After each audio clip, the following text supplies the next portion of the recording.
Whilst this film represents the dedicated, professional and often dangerous work of the Belgium EOD battalion, the political opinions expressed within this film do not form the opinions of the Belgium EOD battalion, any of its personnel, or the Minister of Defence for Belgium. It is also worthy of note that the Belgian government declined to participate in the most recent invasion of Iraq.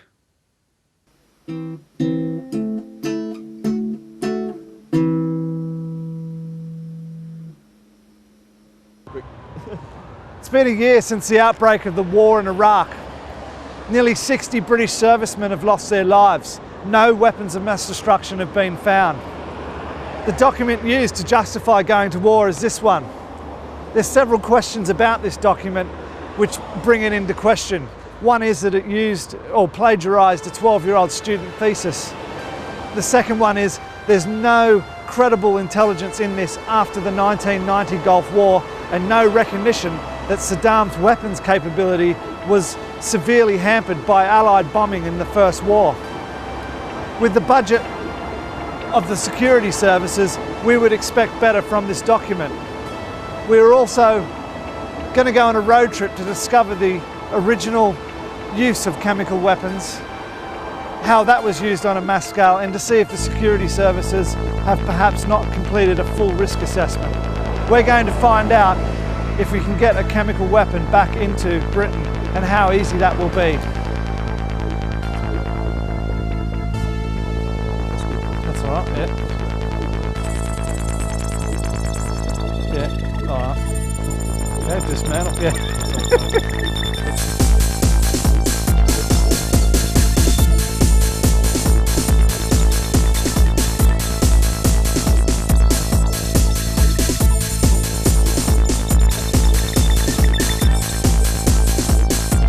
Weird things about Belgian driving, man. Shit. What are the main points? Give way to the right, even if anyone to the right's got the right of way. So if they're pulling out, no, but if they're pulling out of a side street, they've got the right of way. So you can be on the main road, and they've got the right of way. Crazy, man. So this is it, look. Thanks to this rule, cars darting out from side streets sometimes have right of way over vehicles on the main road. Definitely gonna crash.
In order to learn more about weapons of mass destruction, we've come here to France, to the battlefields of World War I. It was on these battlefields that chemical weapons were used on a scale never before seen and haven't been seen since. In order to discover the truth about weapons of mass destruction, we've come here to see what we can learn by remembering those who fought and died. We're looking for evidence of the greatest chemical war that ever occurred.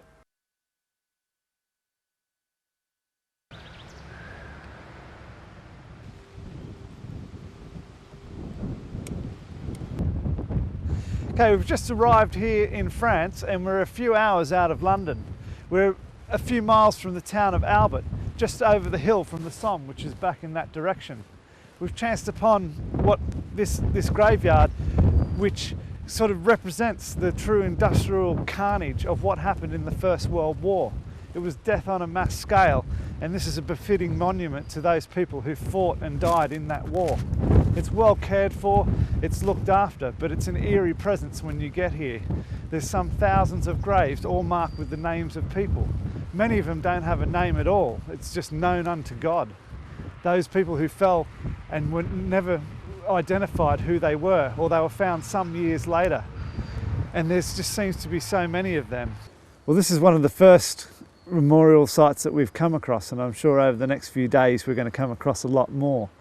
But it really does bring home how many people died in this conflict and just how enormous the loss of life would have been, and to think that this was only sort of 85 years ago, 85, 90 years ago, and to think that so many young men, they all seem to be sort of 23, 27, came here and as young men and loyal to their countries and the British Empire from all over the world, and this is where they ended up.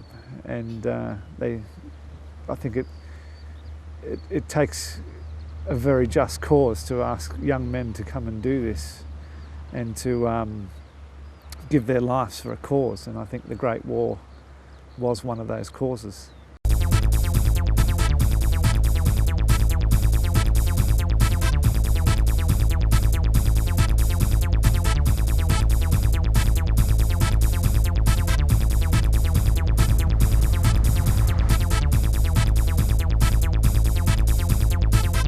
The battlefields of World War I now look more like beautiful farm scenery than anything else. It's a nice place to come and drive and visit.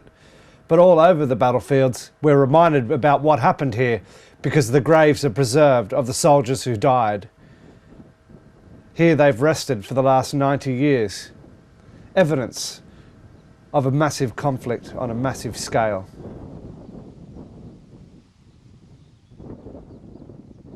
These graves weren't the only evidence we found of World War I. What's that?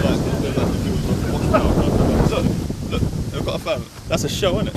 I'll check this. I don't care about you getting blown up here. Let's go for what, but please don't touch it, man. I'm not sure. Whatever you do, don't touch the red button. I really want to. You know you'd touch it as well. Don't touch it, my man. Look, can't you see? Look, the tip. No, man. No, I'm only touching it. Look, see the difference in colour? Yeah. Look.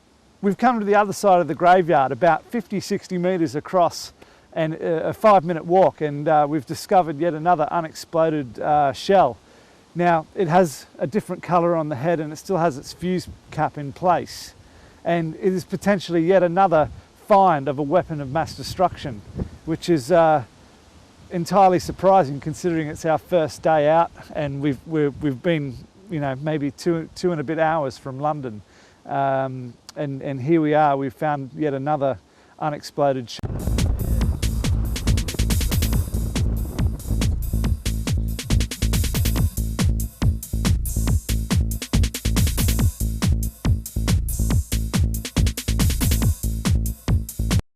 Then, only 5 minutes down the road, oh my God, we just stopped. We just reversed. In Belgium, there's thousands and thousands of weapons. We just saw loads of weapons everywhere, of shells everywhere we went. And then we'll just do flicks like that. We hadn't really made any effort at all. There were shells lying on the side of the road and they weren't hard to find. Could these shells have been part of a chemical weapons fight that happened almost 90 years ago? This is day one already. Like, oh, this is like not even in the heart of it all. Like the Somme that way down there, innit?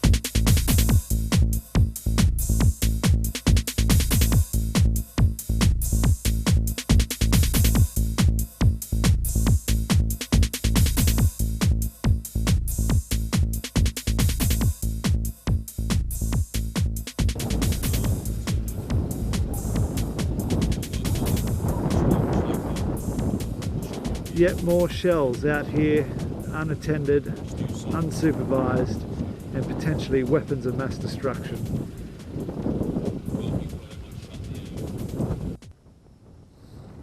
People say that the chemicals that they used do not deteriorate and are just as deadly today. Could one of these shells contain a liquid chemical agent? Could it contain some of the most deadly substances known to man? Why were they lying on the side of the road? We felt like we were getting closer to the truth about weapons of mass destruction.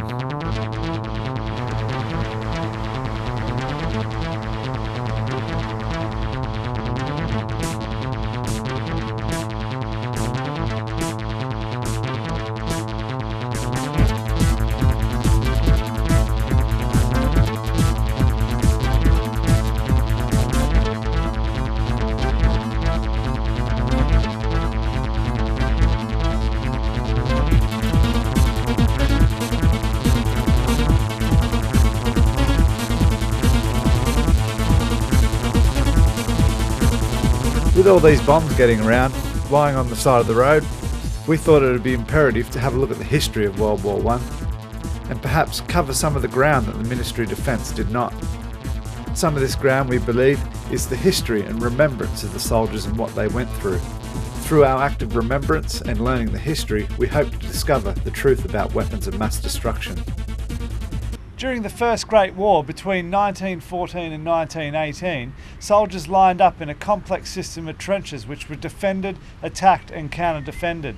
The human cost for the British Empire and Dominion forces at the end of the war was around 1 million deaths, which included 724,407 deaths and 270,407 missing presumed dead, which were later added to the official war total.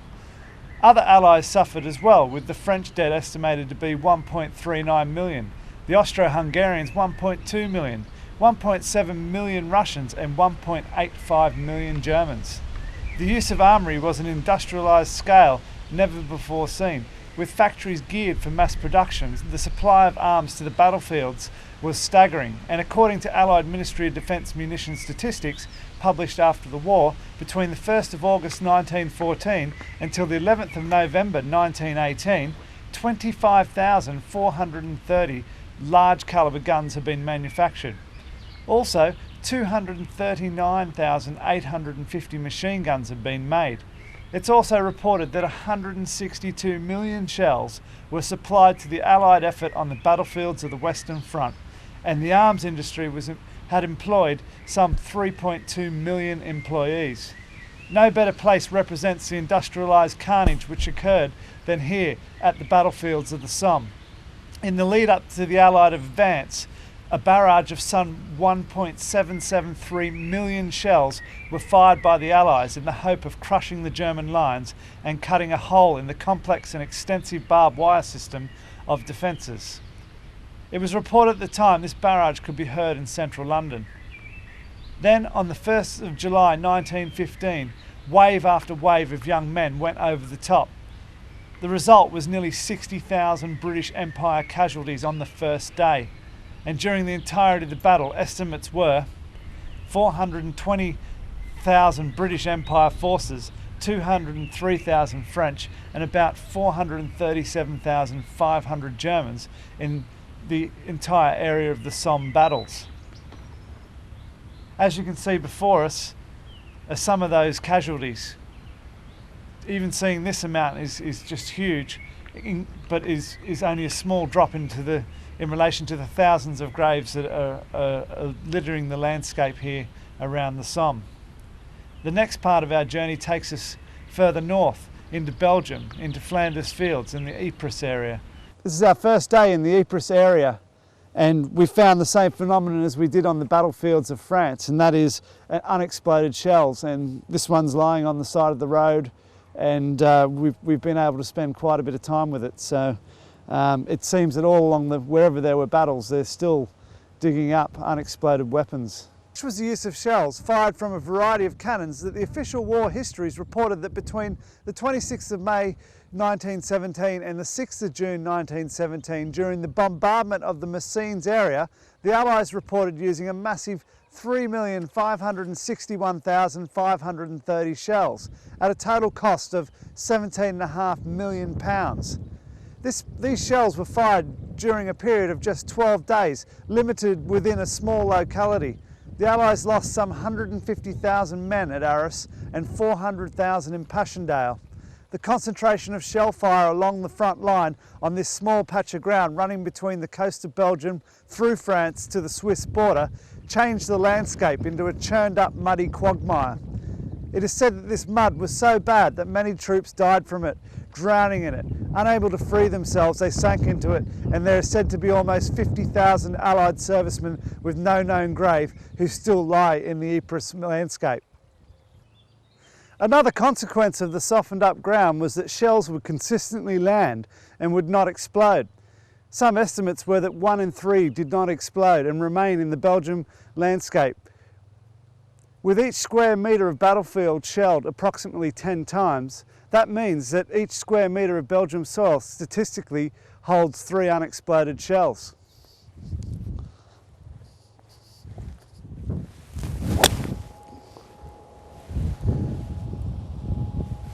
Four. Does anyone want to go and get my ball? Huh? Yeah. As an example, here in Beauzine, during 1976 to 78, along this 8-kilometre stretch of new motorway being built, 81 tonnes of unexploded shells were unearthed. It is said that 20% of all shells fired during World War I were a chemical weapon. Overall, between 1975 to 1978, the Belgian Army collected 665 tonnes of unexploded high explosive shells and 105 tonnes of gas shells in the Ypres and Demant area. And it's these gas shells that we've come to learn about. Our road journey was about chemical weapons, weapons of mass destruction. There was evidence of the war everywhere. We found this chemical container, we saw shells on the side of the road, and we felt like we were getting closer to the truth about weapons of mass destruction.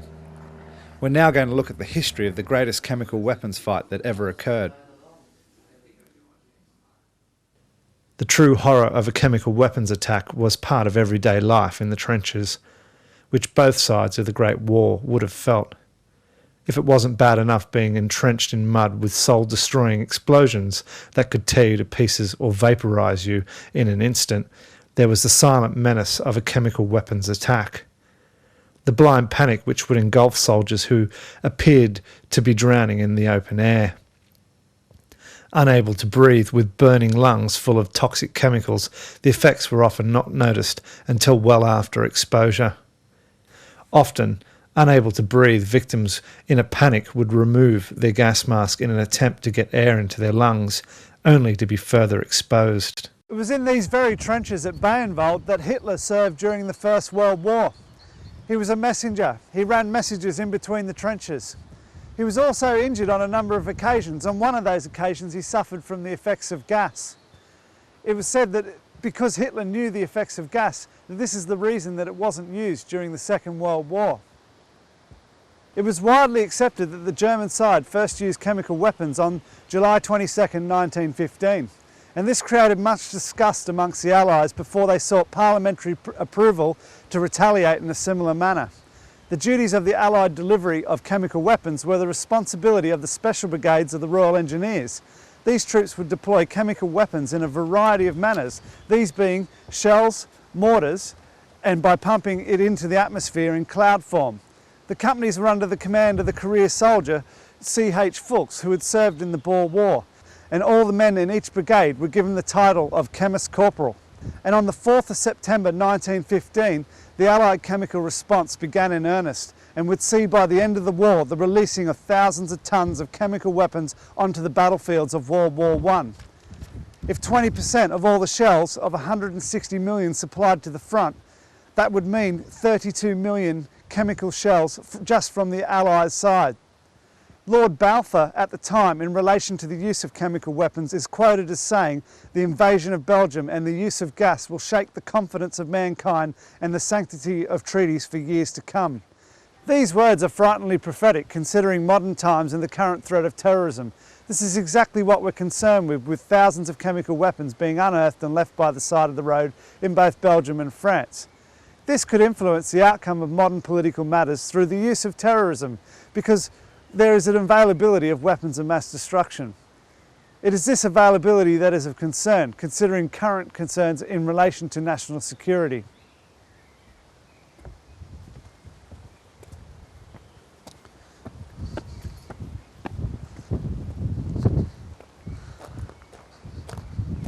During World War I, some of the fiercest fighting happened here at Ploegstart Wood. Our road journey brings us here today, and we're following the history books to bring us to the place where some of the worst chemical weapons fighting that's ever occurred happened. And it's quite a beautiful scenic wood, and it's hard to believe that such atrocities occurred here all those years ago. So we're going to find out about what happened here at Ploegstart Wood. To give an idea of the effectiveness of a gas attack in World War I, we've come here to Ploegstart Wood.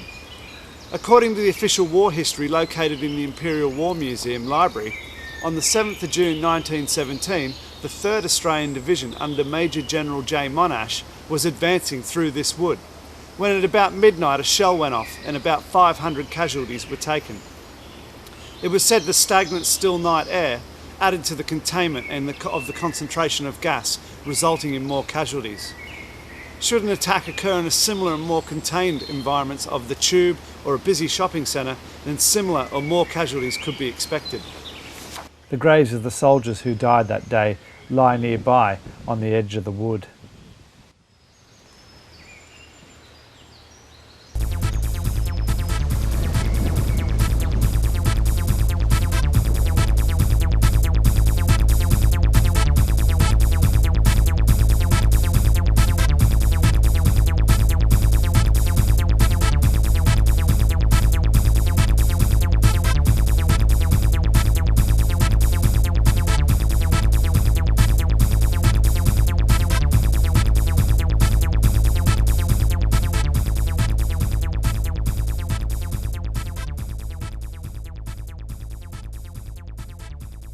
By this stage of our road journey, we were finding shells on the side of the road at an alarming rate. This shell we found just outside of a residential area leaning up against a post. It was quite a bit larger than the other ones that we'd found, and we were left wondering whether it could contain a liquid chemical agent. Did the Ministry of Defence include these shells in its risk assessment before it decided to go to war with Iraq? What would happen if one of these shells contained something like mustard gas? Mustard gas, dichloryl ethyl sulfide, is a toxic substance. It is oily in nature and is said to last tens of decades with little or no deterioration in its lethal delivery. Other weapons of mass destruction like VX nerve gas is said to have a short shelf life limited to under 10 years and must be stored in 2 parts and mixed shortly before deployment. This is the reason why mustard gas has remained a popular choice of chemical weapon, as it, when stored in an airtight container, it will remain just as potent for decades to come. It has a faint garlic smell and the vapour provides no immediate discomfort. The victim will not know its effects until hours after exposure. It is highly lethal. The victim will then break out in severe and painful burning blisters and will suffer blinding eye irritation, inflammation of the nose and throat, sneezing, headache, vomiting, and loss of feeling in the hands and feet. Then, after a few agonising days or so, death. Mike. Look. Look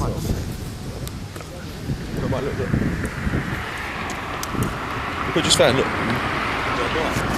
As you can see, look, we're just setting up to do our shoot, and lying beside the gas memorial, there appears to be an unexploded shell. And it's quite ironic how we can find a shell right here next to a place where the first victims of the gas attacks are. That just about concludes the history and remembrance part of our road trip. It's hard to believe that we went to war with Iraq when you know the knowledge and the history of what happened here. When you see all the bombs lying on the side of the road, there for anyone to pick up. And then when you look at the types of bombs that they used, it's hard to believe that we went to war with Iraq. We feel that perhaps the politicians have forgotten our history, our own nation's history, and that of the Commonwealth and the forces that fought and died here in World War I. Before we look at the modern problem of all these bombs on the side of the road, we'd ask you to sit back and enjoy our remembrance of the troops that fought and died. This is our dedication to all those who have fought and served and paid the ultimate sacrifice for all our freedoms.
Every day at the Menin Gate in Ypres, thousands of people gather to witness the local fire brigade perform the last post.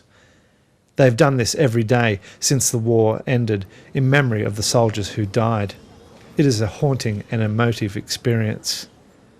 Today, we're in for a special treat as the Huntly and District Pipe Band are making their pilgrimage to pay their respects to those who served.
When the war ended in 1918, the town of Ypres was completely devastated.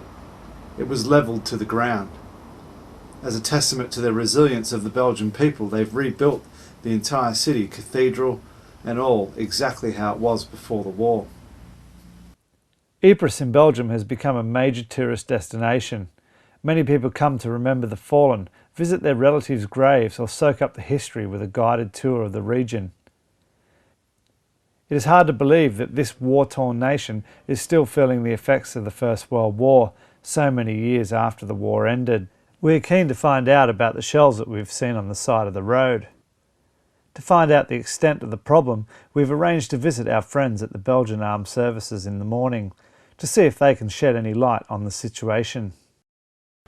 The monumental task of cleaning up after this conflict has been left to the Belgian government. Here at Holthurst Forest, the Belgian Army works every day cleaning up the leftovers from World War I, the leftover shells that did not explode. We're here to find out more about the work that they do and the process of dismantling what are very dangerous shells. Let's go and see what they're doing. This is Major Moorman. He's the commanding officer of the base here at Holthurst Forest.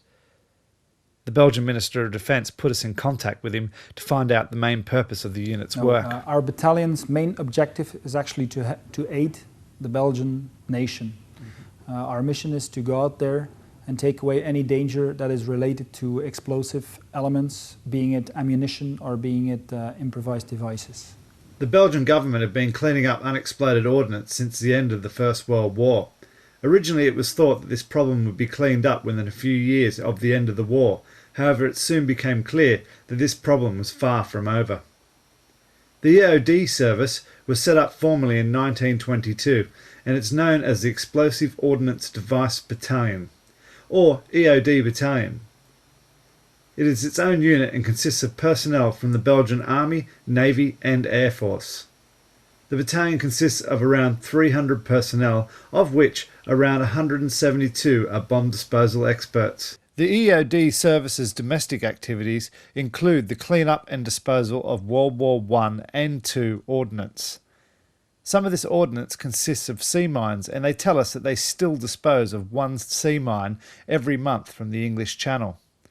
Also, with the threat of terrorism, the detection, identification and dismantling of improvised explosive devices has become a major part of the work which the Belgium EOD undertakes.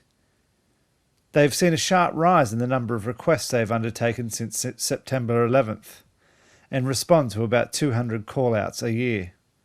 Additionally, the EOD battalion's work covers the humanitarian and demining work which it undertakes around the world. This work consists of cleaning up ordnance from around the world and also teaching other nations' military forces how to safely dispose of both unexploded weapons and improvised explosive devices. The majority of unexploded bombs which the EOD battalion has to deal with are from the First World War. This is primarily because of two main reasons. The first is the enormity of the amount of shells fired during World War I, and the rush manufacturing process which ensured that 1 in 3 shells did not explode. To get an idea of the enormity of the entire European problem, it has been suggested that Belgium has less than 3% of World War I's battlefields.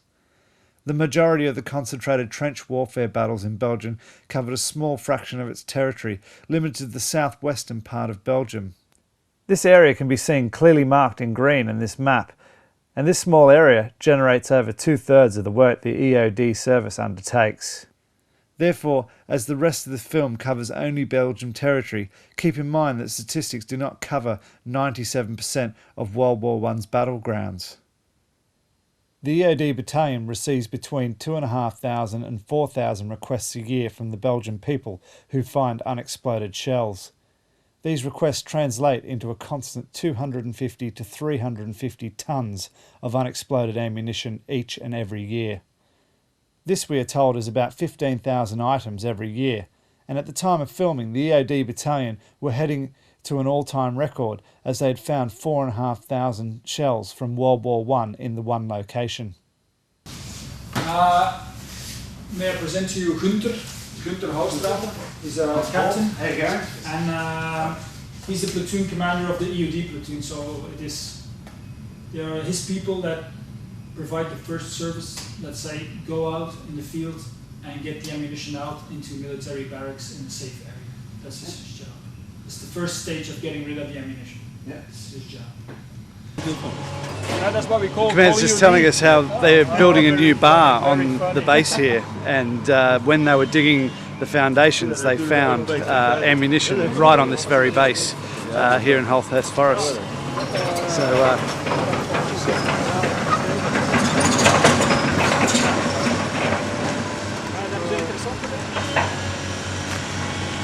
We're just about to go out on a live call and meet some of the troops that from a day-to-day basis are dealing with the disposal of both high explosive and chemical weapons. We're going to be spending the day with them, and it looks like a nice sunny day for collecting old ordnance.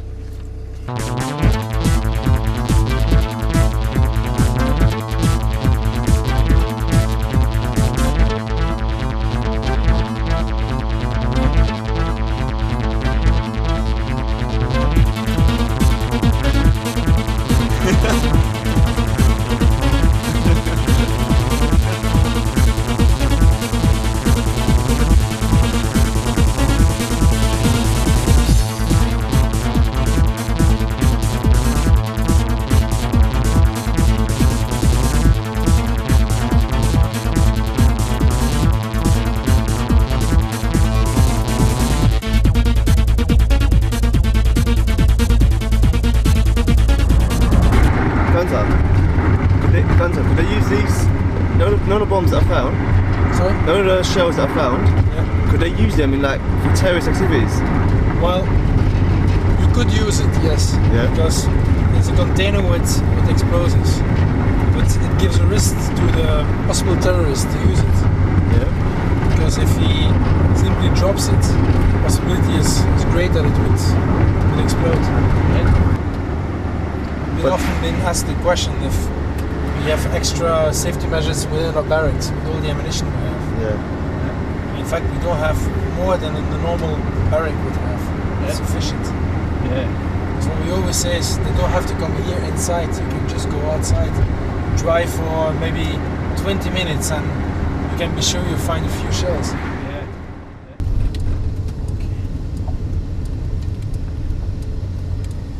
Depending on the emergency rating which each call is given, depends on how quickly the unit responds.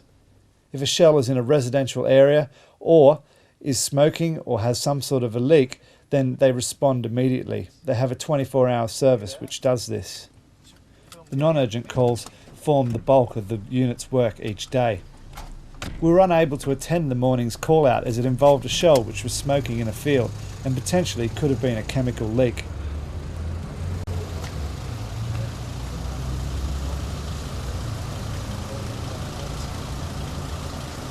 Hello. I'm Paul, how are you? Mark.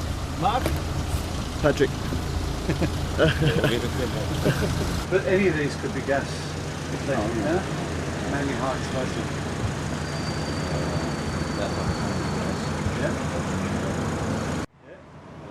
Is this, see the one with the funny shape at the very back with the funny shaped cap? That's German. Is that gas? Possibly gas. Possibly gas? Possibly gas. Yeah. Because it's a long one, but it's Yeah. possibly gas. Yeah. But you must be explained before we being sure. Yeah. It's, Always but think worst case. that one,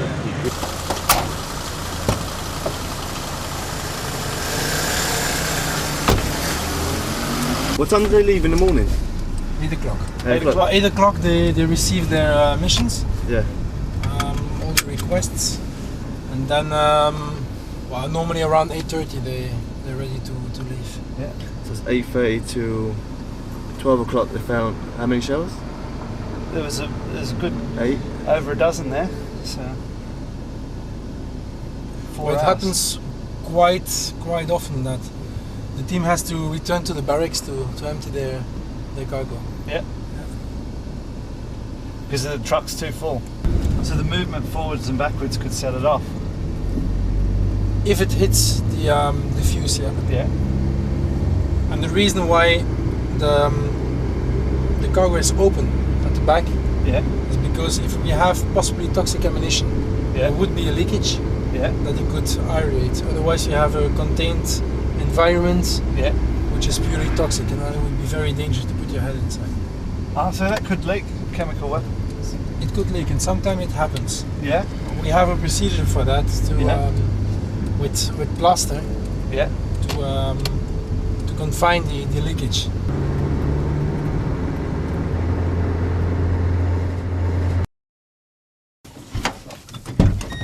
Our first call this afternoon is a report that one shell has been found. The first part of the clean-up process is for the general public to report finds of unexploded ordnance to the police, who then report the details of this with GPS coordinates to the EOD battalion. These coordinates are then fed into the computer, and the individual missions are collated together in order of geographic reference and emergency priority. They usually have 3 trucks going out on missions every day. Master Sergeant Mark Bold is from the Belgian Navy. He was a Navy diver for over 2 decades and has served 2 tours of duty cleaning up ordnance in Cambodia. He was also involved in clearing mines in the First Gulf War. A highly trained professional. He's a bomb disposal expert in his own right, and it was evident that he was well respected within the Belgium EOD battalion. His knowledge on explosive devices is probably second to none. Mark has given us 2 safety rules to follow whilst we're with the EOD battalion. The first was under no circumstances are we to touch anything. The second is if we see him running, where to run faster. So you thought you were coming to pick up one? One, yeah. We will fill in this form. Tell us at the office exactly what that will be encoded into the program. Mark zet de stieren.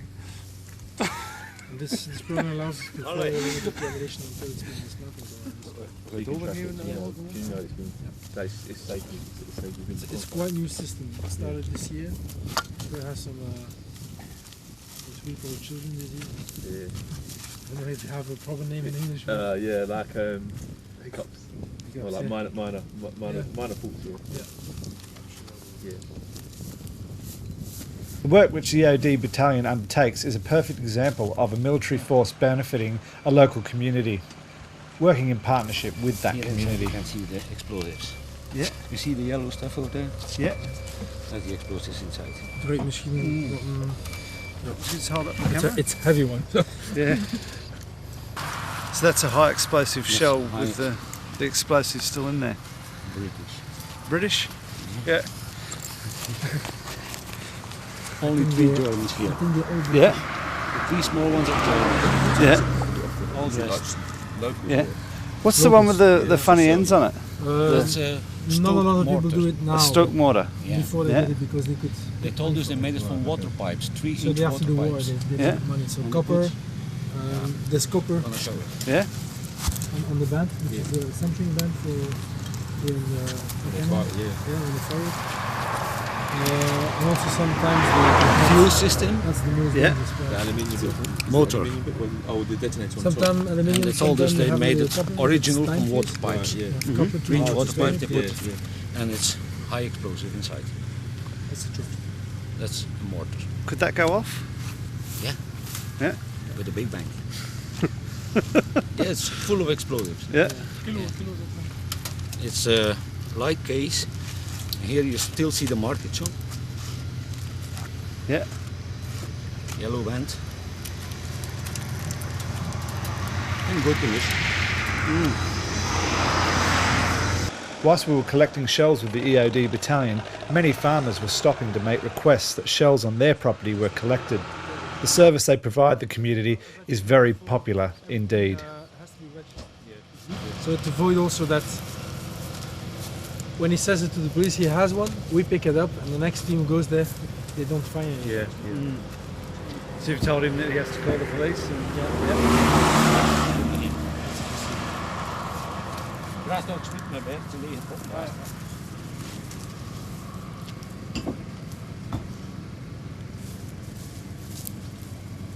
All these he gave now were high explosive. Like today, I think Mark has around 20. You'll be working up till 5 or? Until 4 o'clock today. Well, it isn't really.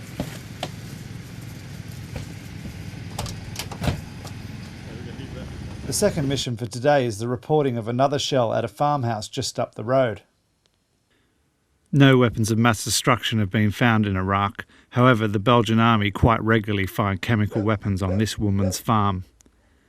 She is not subject to any legal action, UN sanctions, or threat of war.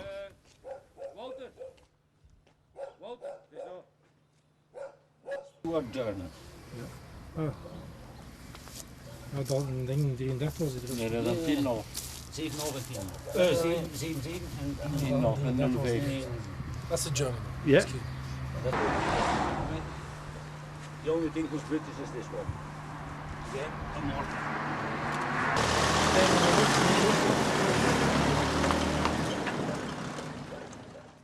The army inform us that you cannot tell if a shell is chemical unless it is X-rayed. However, you can get a good idea if it contains a chemical agent or not by the size and length of some shells. Alternatively, you could always give it a little shake, like this.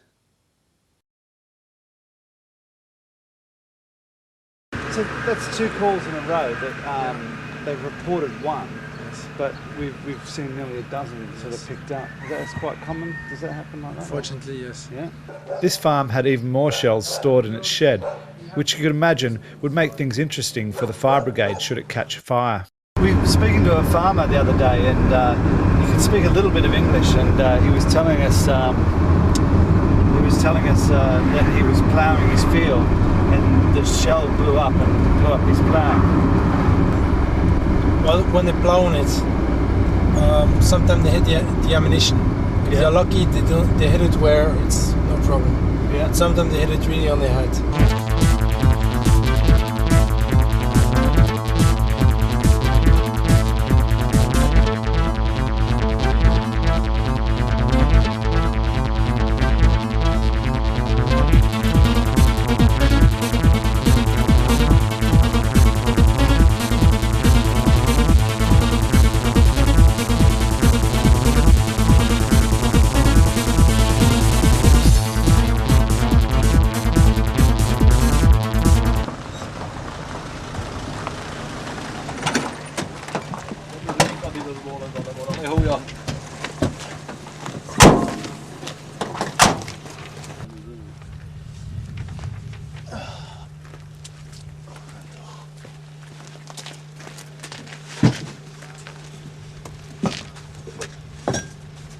The funny head, yeah, that one. 10.5 centimeter.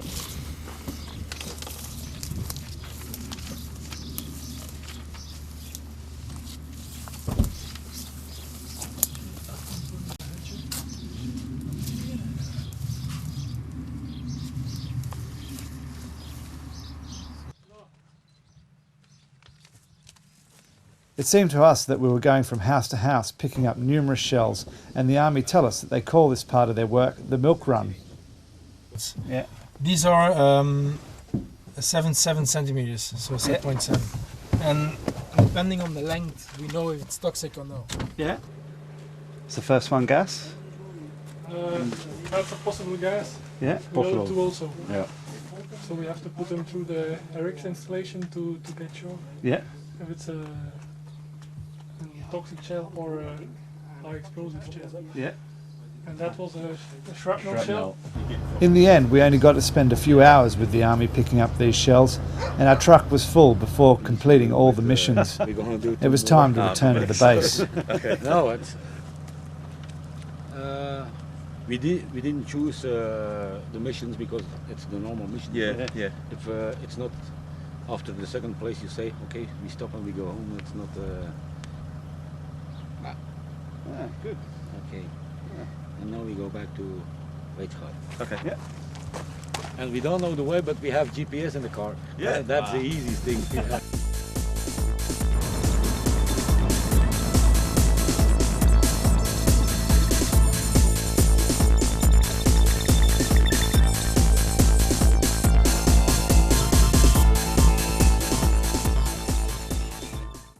The majority of the World War I shells which the EOD battalion find are brought to the base here at Pokapel. The base is located in Holthurst Forest and is called Quartier Steinstraat, named after the place which is nearby where the Germans first used chemical weapons in World War I.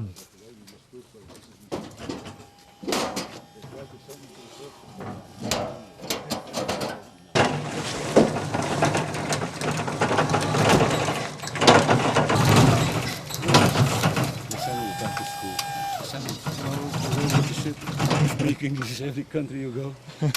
As the war was 90 years ago, you could mistakenly think that operations here would be winding down. However, to the contrary, the base has seen a significant investment by the Belgian government in recent years, which has involved expanding its grounds by acquiring neighbouring properties, and the investment in equipment and technology used in the detection, identification and dismantling of both high explosive and chemical shells. This investment went into full production in 1999. Everything goes here. That's where we make. The Belgian army does not have an estimate of how much longer the clean-up process will take, and as they are still finding constant 250 to 300 tonnes of ammunition a year, they feel that their work will continue for many decades to come. If at any point during this film you feel like you're seeing a lot of artillery shells, spare a thought for the Belgium's southern neighbour, France. The great nation of France every year cleans up between 58,000 and 85,000 tonnes of unexploded shells from World War I. The French estimate that they'll be cleaning up at this rate for the next 500 years. No,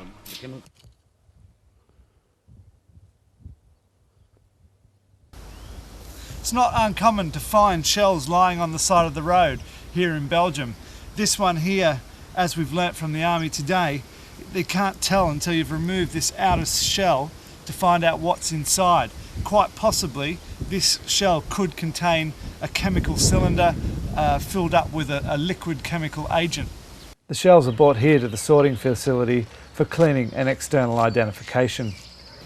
The process sorts the shells into high explosive and suspect ammunition. The shells from World War I have laid in the mud for many years, and this mud has acted to preserve the shells as they are not in contact with the air, and as such, rust is usually limited to a small area around the surface of the shell. The first part of the process is to clean the shells so they can be identified with a view to dismantling them. All of the mud and any loose rust needs to be cleaned from the shell, which is easily said. However, when dealing with potentially dangerous weapons, this is done behind walls filled with 4 foot of blast-absorbing sand. Here is we're going to clean the shell, we're going to get rid of all the rust, so can we measure exactly the length of the shell. We can look for exterior characteristics like filling holes, anything that is possible. We also have to clean the shell if it's an explosive one, because it has to be nice contact with the one next to it, so we get an explosion by sympathy. Yeah, it's good. Okay. Well, now he has more than cleaned enough. Now he can identify the shell, and it's going either to the high explosive shells or to the toxic ones. Yeah, the suspect ammunition must firstly be x-rayed to determine if it has a toxic component to it.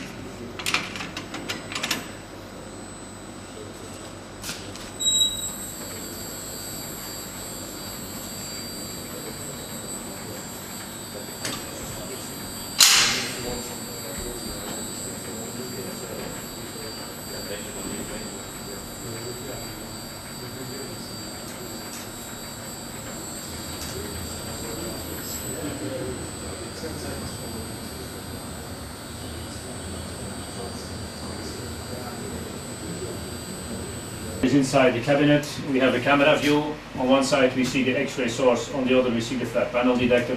The only intervention from us now is to start the X-ray emission. To start them, we get a warning light and a sound, and then we're going to receive the image on the second monitor. There we have to work around a bit and working with screens, getting more and less kilovolts and milliampere, and see if we can get through the image. We can block the sides a bit.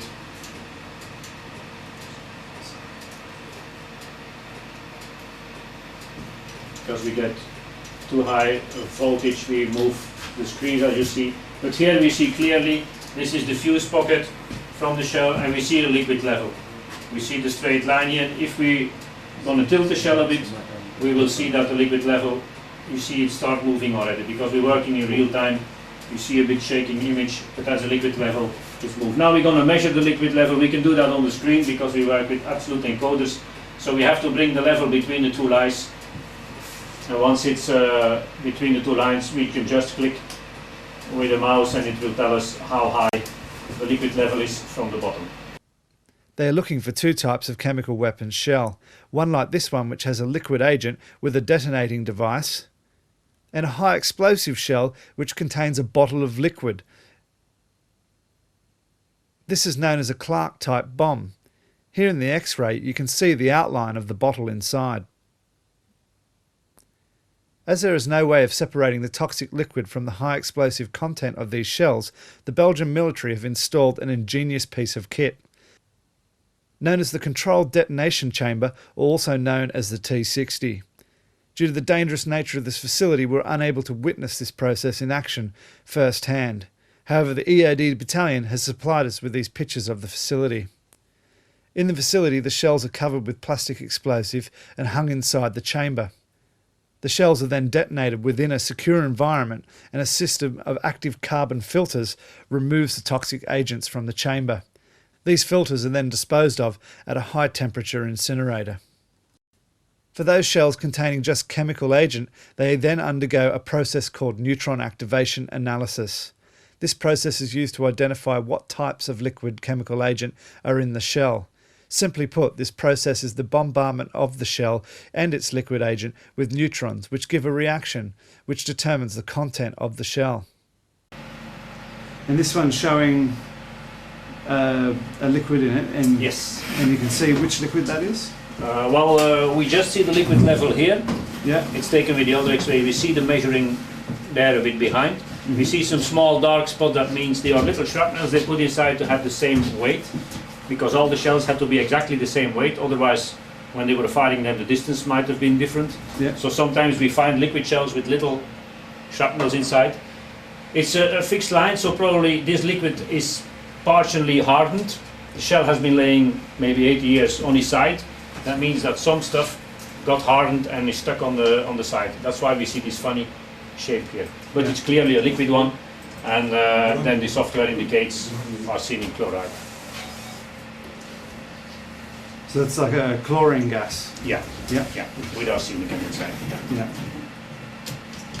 These are the base elements, the main elements we detect: ionite, phosphor, sulfur, chloride, arsenic. But we have about 20 different ones, but we cannot show all of them on the screen, so that's why we only take the main ones. As well, they mixed because some gases are blistering, some are choking, but you could wear protective. So what they did was firing the Clark 1, for instance, which gives the vomiting effect, goes through your gas mask, through your filter. So the soldiers were taking off their mask because they get the tendency to vomit, and in the same time they got, of course, the choking gas inside. So they were firing mixed, or they put them together. Just as dangerous as what it was? Yes, yes. Yeah. Even some of them more, because through the years they got reaction with each other, and they develop another kind of chemical that might be even more dangerous. Yes, but they are still inside. They are perfect inside. Yeah. Once all the information is recorded, shells are given their own unique identification number and then sent off to the chemical dismantling facility on the other side of the base. Are these ready for X-ray here, or? Those ones have been X-rayed because they already have an identical tag. It's a passport number, a unique number for that shell. So with that shell we know everybody. We know who loaded it, what size, what length. We even have the X-ray picture available. We have all the information on a database stored. Yep. And these are yet again the filling plugs. Again, these are the ones with the filling holes, as you see. Which is the chemical solution was passed through that. Poured in, there was drilled a hole in, it was poured into there. There was a conical tab put inside, and it was sealed off with some lead. Excellent. The high explosive ammunition is then separated from the rest and sent to the demolition field for detonation. Stoppen. So here you see the demolition crates, typical demolition crates.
The Army conduct 12 lots of explosions each and every day, divided up into 2 sessions. They tell us there is not much to see as the explosions are directed downwards and are about 40 feet underground. They also limit the explosions to just 50 kilos of high explosive at a time and set them a minute apart to ensure that the shock waves have no chance of colliding with each other, thus preventing potential damage to buildings within the vicinity. Whilst this is routine practice for the EOD battalion, it is not every day that 4 lads get to spend the afternoon blowing stuff up.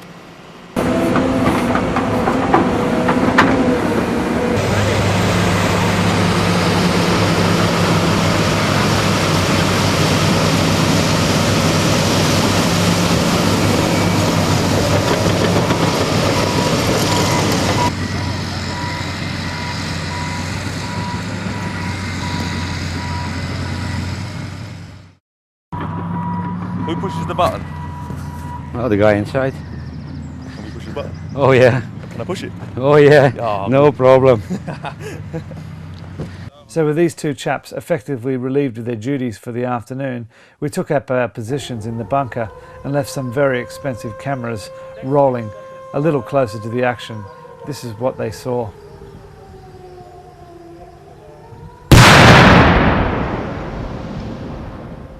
Well, it would appear that the shells have lost none of their effectiveness after all these years.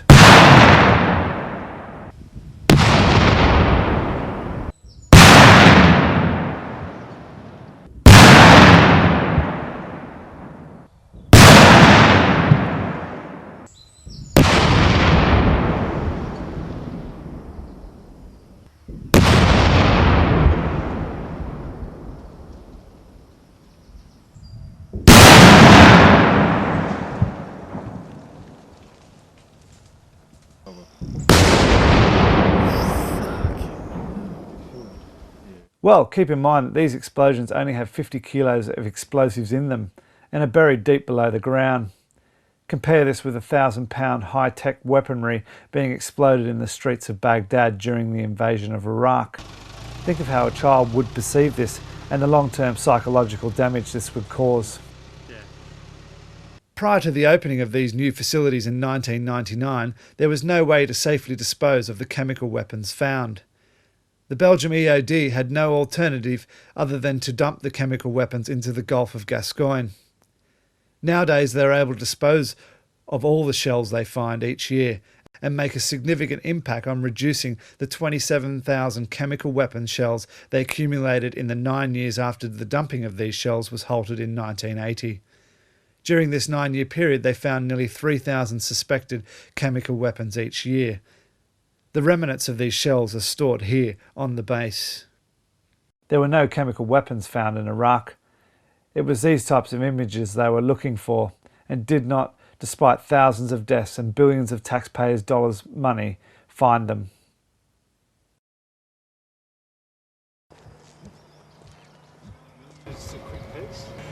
We're now going into the chemical weapons dismantling facility, where we're going to see the technique that they use to get the chemical agent out of each shell.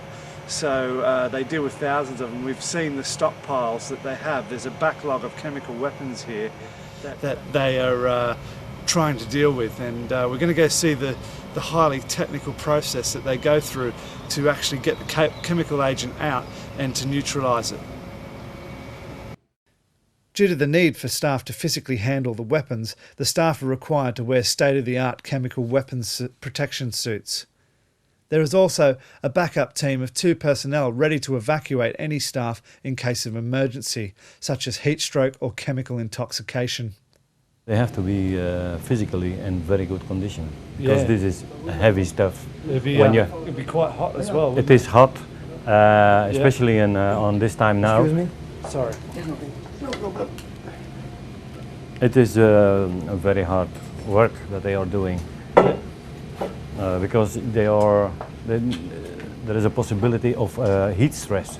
Yeah. That means you heat up your body, the inside of your body, it goes up, and it's in a kind of fever that you come. Yes. Your temperature of your body becomes 38 and a half degrees. Yeah. Means heat stress. It means a kind of fever. Yeah. So they may work maximum 1 hour in this suit. Yeah. Maximum twice a day. Yeah. Not more. I'd probably last about 10 minutes myself. Fall over. No, but they are trained, they are well trained, they are physically okay.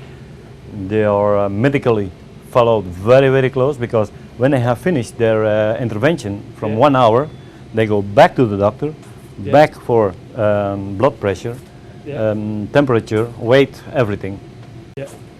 So when they make 2 interventions a day, that means 4 controls of medical controls.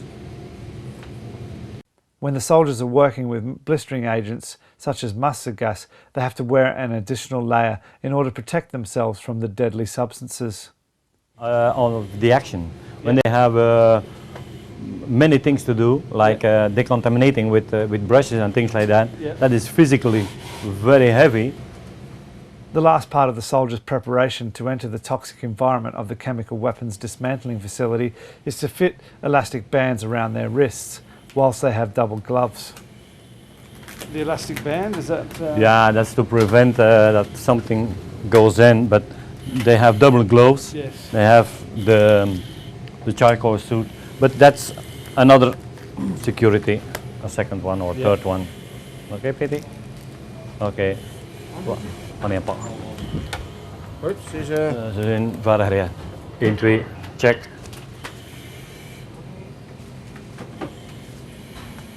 Stand-by team, ga je er naar binnen komen?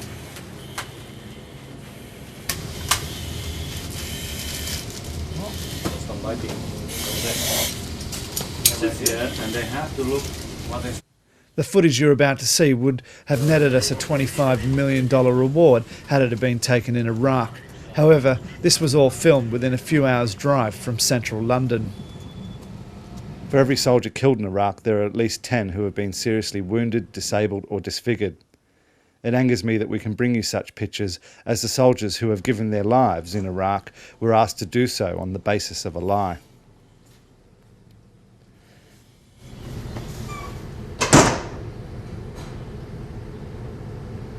We're here with Senior Warrant Officer GP Herman, and we're at the control booth of the weapons dismantling facility. We're about to witness the drilling of the shell so that it can be tested as to what substance is inside, and then we're going to look at the milling of the shell to cut the top off to get the liquid agent from inside. So I can give you a little explanation about these consoles. Yeah. Okay. We have a screen. On this screen we can see every detector in the factory, because the whole factory is full of detectors. If you see the yellow boxes, there are 2 detectors. On the other side are also 2 detectors, and I can see These are green, then they're okay. Yellow is okay. If I have a red one, that means that's an alert. And this room, that's the drilling room. I know that because we are working with this. And the drilling room is now a red alert. But that's that's quite normal because every day we are drilling some projectiles and there is a contamination inside. Due to the high pressures of the gases inside each shell, it is firstly cooled in a freezer, which reduces the pressure and any potential cloud leakage into the facility.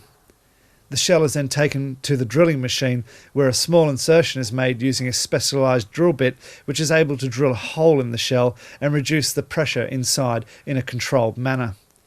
This prevents any unnecessary contamination of the facility. The shell that is being worked on at the moment has been identified by neutron activation analysis to be liquid phosgene. Phosgene to this day remains a major industrial chemical used to make plastics and pesticides. At room temperature, phosgene is a poisonous gas. Now the inside pressure of the projectile. It's 1,000 millibars, is it? 1,200 millibars, that's quite a lot of pressure. You can go till 4, 5, 6. With cooling and pressure, phosgene gas can be converted into a liquid so that it can be shipped and stored. When liquid phosgene is released, it quickly turns into a gas and stays close to the ground and spreads rapidly. Phosgene gas may appear colourless or as a white to pale yellow cloud. At low concentrations, it has a pleasant odour of newly mown grass, hay or green corn. Its odour may not be noticed by all people exposed. Phosgene was used extensively during World War I as a choking agent. Among the chemical agents used in World War I, phosgene was responsible for the large majority of deaths. At high concentrations, the odour may be strong and unpleasant. However, at lower concentration, phosgene is easily breathed in and the victim may not realise that they have been exposed until 48 hours later, when their lungs fill up with mucus and they choke to death. Phosgene does not have a shelf life and remains just as deadly as the day it was made, even after all these years. Does phosgene or any of the gases deteriorate after time, or is this still just as deadly as what it was when? Yes, it even becomes more deadly because after 90 years, what is inside the shell is like brand new, because it has never been in contact with air. Yeah. So it keeps his danger. Still just yes. as dangerous. Yes, it is. Yeah. Yes.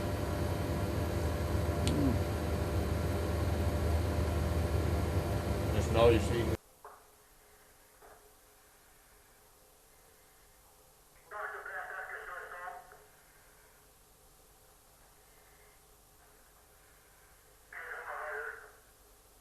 Once the pressure is released, a sample is then taken to determine the exact chemical composition of the shell, which informs them of the best method of storage and disposal. The chemicals were often mixed to prevent the freezing in the winter months, to maintain their deadly delivery. Often before the storage can be safely done, they expose the chemical agent to a specialised solvent which part breaks it down. Now you're going to have a transport back. Yeah. Team is going in, closing the projectile, and it goes to the refrigerator.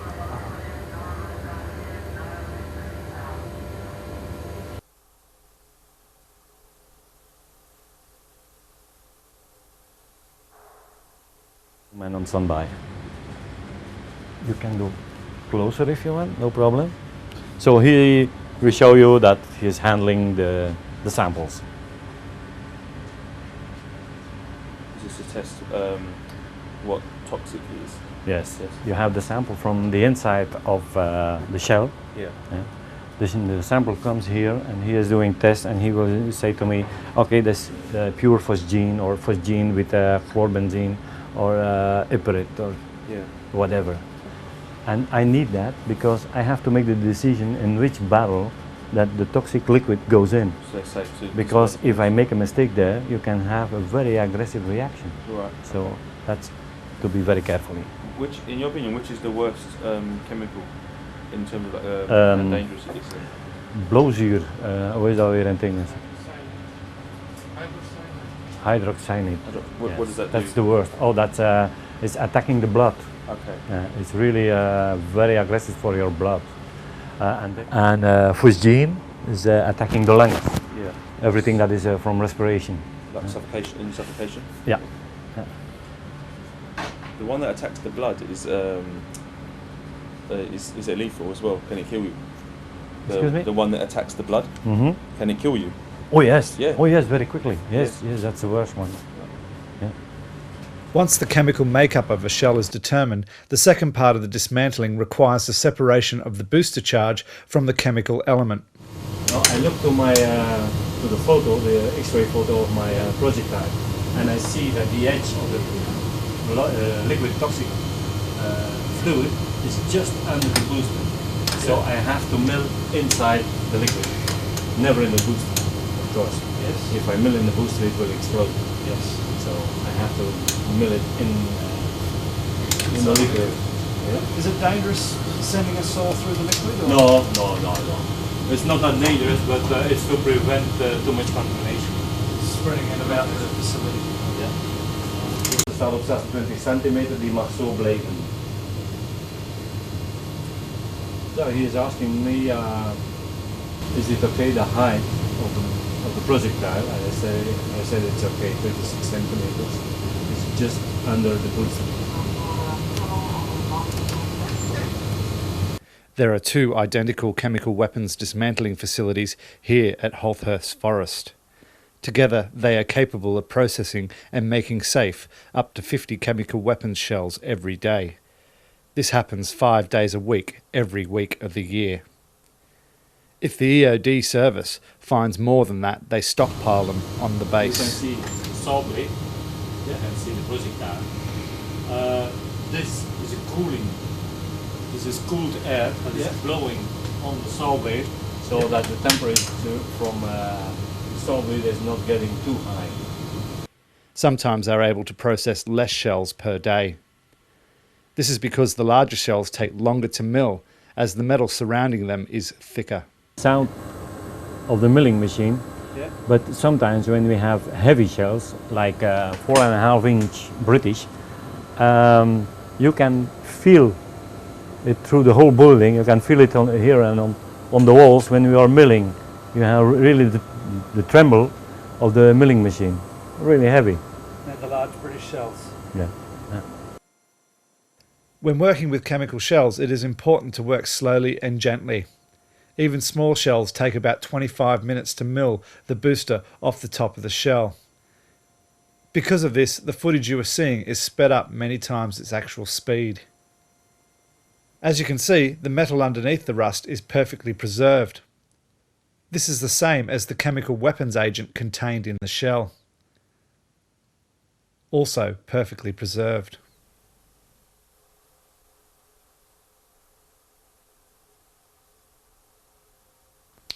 Once the explosive tip of the shell is separated from the body of the shell, it is stored and sent to the contained detonation chamber for disposal. All the soldiers we spoke to have smelt chemical weapons. They receive higher pay than soldiers in other units because they are at higher risk of developing cancer later in life. The final part of the process is to pour the liquid into barrels. What you are seeing here is the pouring of about 4 litres of perfectly preserved liquid phosgene into a plastic barrel. The liquid is then sent to an external contractor for destruction in a high temperature incinerator. £5 billion was spent on the Iraq war. The Middle East is now destabilised. People want to kill us. Here are your chemical weapons, Mr. Blair, your weapons of mass destruction. I'm beginning to see your legacy unfold. John Scarlett's department and the MOD knew about this problem, as the Belgium EOD service make repeated requests for information from the British MOD. So I hear he is on the end of his air.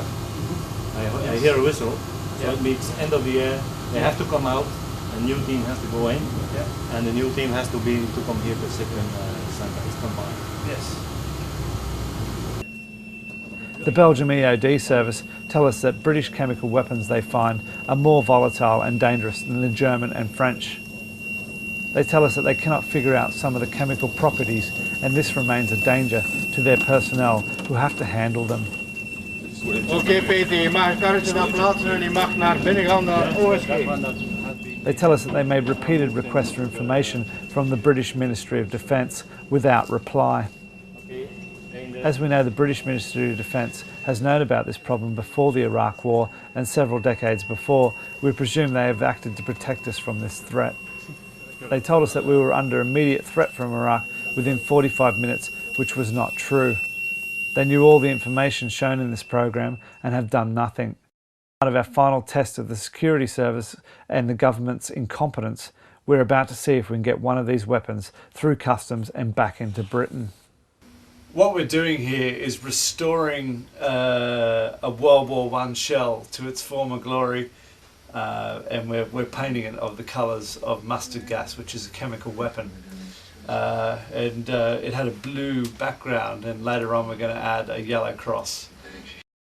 It's our last day at Ypres, and further to the restoration of our World War I relic, we've painted a cross on it, just to represent what a mustard gas shell would look like.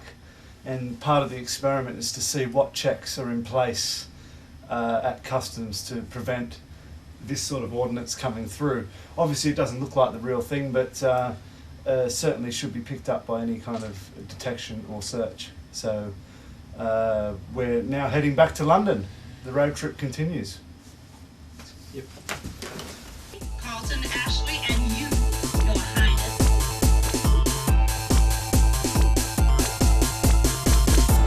Hey Rich, do you reckon you're going to get all that in, mate? No. At least I'm stuck behind. Do you think we need a bigger vehicle? Next time, don't worry with me.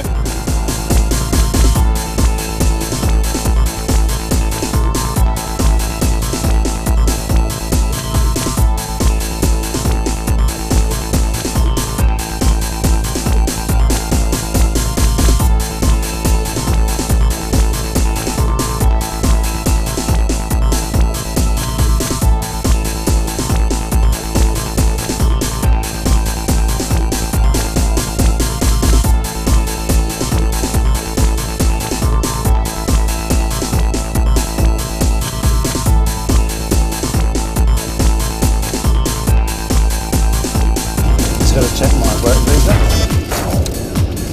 Cool. Yeah. Cheers, mate. Cheers, mate.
We're back in Oak.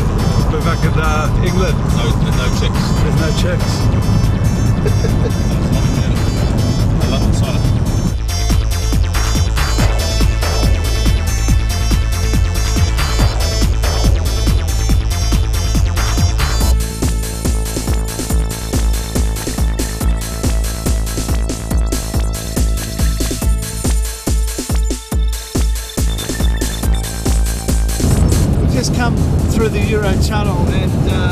no checks.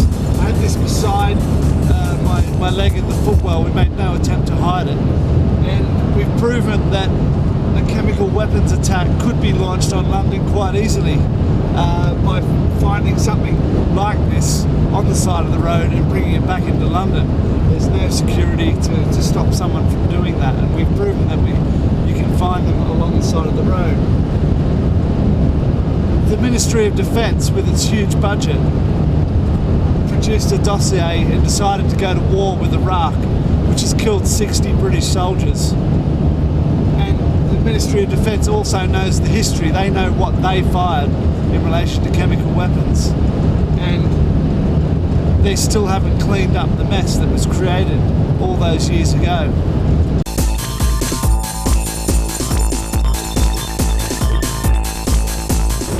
Okay, we're in central London now, after arriving back from customs, and we're going to take it around and see where we can get it to various locations within London, but obviously to not cause too much disturbance, we're putting it inside the bag and we're going to travel around to different places and just show what could be done with such a device.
The war in Iraq continues to this day. At the time of completing this film, in September 2005, almost 100 British servicemen had lost their lives. Almost 2,000 American servicemen have lost their lives. For every death of a soldier, there are many more who are maimed and injured. Conservative estimates indicate that almost 25,000 Iraqis have lost their lives. Iraq is now destabilised. There are on average 200 insurgency attacks every week. The country is littered with thousands of tons of cancer-causing depleted uranium shells. The security services get about £38 billion from the British taxpayer every year, which makes it astonishing as to why Tony Blair involved himself personally in gatekeeping the dossier on Iraq's weapons of mass destruction. The United Kingdom's leading weapons expert, Dr. David Kelly, suspected the government was in a rush to go to war. 3 top surgeons wrote a joint letter stating that the medical evidence of his death did not support the conclusion of suicide. Tony Blair and most MPs who voted for the war do not ride the tube to go to work. He will not be exposed to the consequences of his actions like we all are. We, the taxpayers, will pay for his and his family's protection for the rest of their lives, whilst we take our chances on the tube. Tony Blair has recently purchased property in London, which many think far exceeds his family's means. On the 21st of August 2005, it was reported that Tony Blair was expected to join one of the most exclusive groups of businessmen in the world.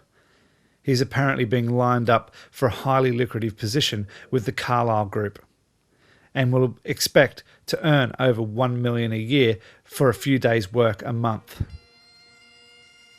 The Carlyle Group is an American investment giant with strong links to the White House and the defence industry. George Bush Sr. is also part of the Carlyle Group, And thanks to Tony Blair and his hands-on work with the dossier on Iraq's weapons of mass destruction, the Carlyle Group is making massive profits from the war in Iraq. So next time you're taking the tube train to work in London, rest assured that whilst the government and the Ministry of Defence have known the truth of weapons of mass destruction for many decades now, they have done little to protect you from this threat.